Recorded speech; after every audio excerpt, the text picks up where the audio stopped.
Bonjour à tous, je prends quelques instants pour revenir sur mon post la semaine dernière où justement j'annonçais que Tim, le dirigeant de la Banque du Canada, avait augmenté son taux directeur de 50 basis points, ça veut donc dire d'0,5%, la plus haute hausse unique des 20 dernières années. Plusieurs personnes étaient revenues en nous disant ou en nous demandant sur certaines plateformes, est-ce que ça a vraiment de l'allure que les banques veulent provoquer un crash économique pour se retrouver avec 35% de l'inventaire immobilier sur les bras et peut-être provoquer leur propre chute due à de trop grandes faillites.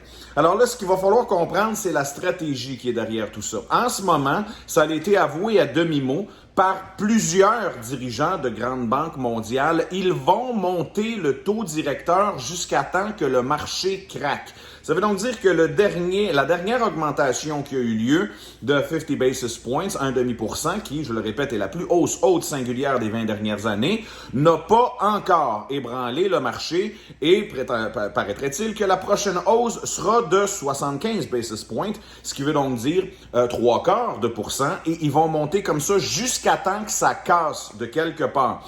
Là, on revient à ce qui s'est passé en 2008 pour comprendre un peu la stratégie. En 2008, lorsque les banques avaient été ébranlées, c'est le système financier en entier qui avait été ébranlé, on s'est rendu compte qu'il y avait eu quelque chose qui avait été bénéfique. Ça veut donc dire que oui, d'un côté, il y avait énormément de gros groupes financiers qui avaient attrapé le rhume et que d'autres avaient commencé à tousser.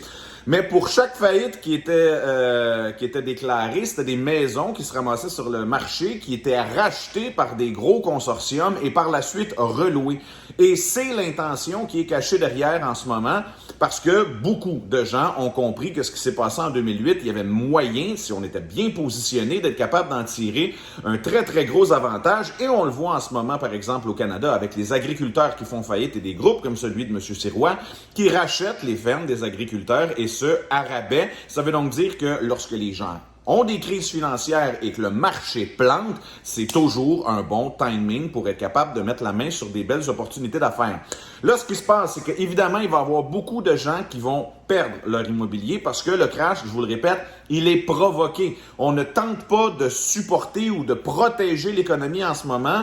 Les Fed, comme on dit, veulent provoquer le crash. Ils veulent le pousser jusqu'à temps que ça commence à pousser. Donc, on pousse des dominos jusqu'à temps que le château tombe, comme on dit.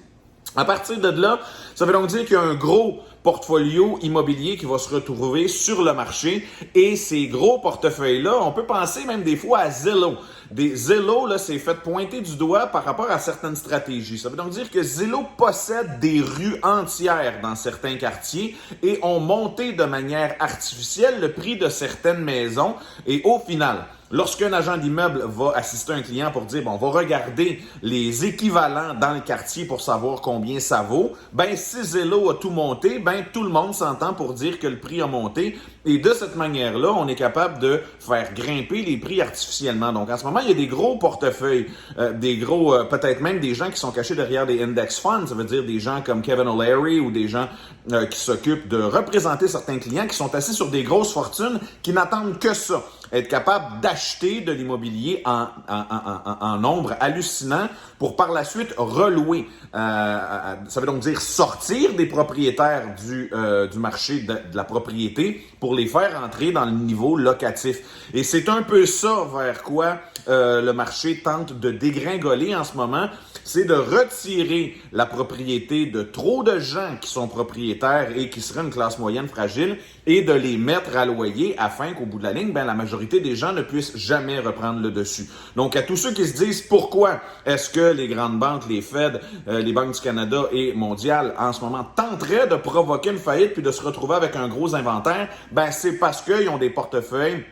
Peut-être on peut penser à Vanguard, peut-être on peut penser à BlackRock, peut-être on peut penser à plein de gens. On le sait, les 2 dernières années ont créé des milliardaires plus milliardaires que jamais et ont créé des millionnaires plus millionnaires que jamais. Et ces gens-là peuvent se mettre dans des pools pour être capables d'acheter de l'immobilier en très, très, très grand nombre et de la manière être capable par la suite d'avoir des locataires à vie parce que plus l'inventaire disparaît, moins c'est possible être capable de retrouver des opportunités qui sont intéressante. Et le boom, la bulle des 2 dernières années était dans les faits prémédité afin, exactement comme en 2008, le crash financier des États-Unis, Qu'est-ce qui a fait en sorte que le crash est arrivé? Ben, c'est qu'on donnait des opportunités de financement à peu près n'importe qui et on invitait à peu près n'importe qui à posséder des maisons qui étaient à des prix déraisonnables, en quantité déraisonnable pour des profils qui étaient pas du tout qualifiés. Et tu as juste besoin, comme on dit, de donner une petite pichenote puis tout le monde s'écroule parce que personne n'était suffisamment solide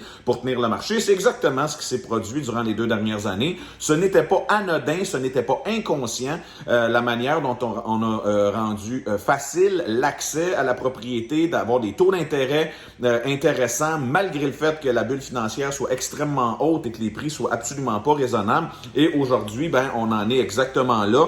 Le marché est en train de donner des pichenottes à droite, à gauche en faisant monter les taux directeurs et c'est inévitablement ce qui va arriver parce que ce n'est pas quelque chose qui est par hasard. C'est le but de faire craquer le marché et à partir de ce moment-là, ce sera des millions de propriétaires en Amérique ou même dans le monde qui vont perdre leur résidence et leur propriété et à partir de là, ben, ils seront locataires. Alors, si vous vous demandiez pourquoi est-ce que tout ça arrive et si ça fait du sens, ben sachez que ça en fait énormément. Je vous remercie énormément de m'avoir écouté. Mon nom est Tristan Bavaria. Je vous invite à suivre la page Hamptons Analysis sur toutes les plateformes, TikTok, Instagram, YouTube, Facebook.